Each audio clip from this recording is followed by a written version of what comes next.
牛腩呢間香港網紅店終於嚟到廣州太古里啦！佢哋香港本店咧出晒名要排隊，但亦都係咧米芝蓮嘅常客。而廣州聚龍灣嘅呢間鋪咧係繼深圳之後咧大灣區嘅第2分店，而牆上咧就掛咗好多港星到店嘅合影，仲有我最愛嘅 Eason 添。唔知我幾時先夠卡士可以咁呢？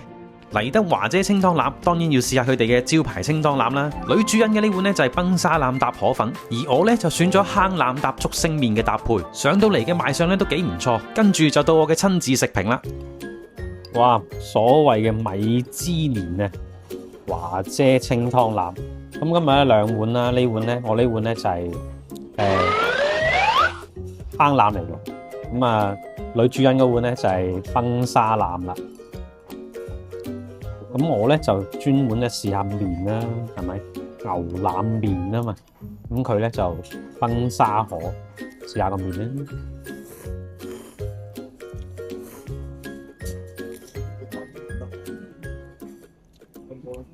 個麵就有鹼水味咧，但係咧就唔算好淡嗰種嘅麵質嚟。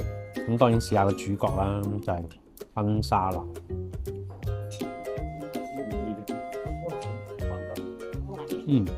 牛腩又可以，牛腩係很可以。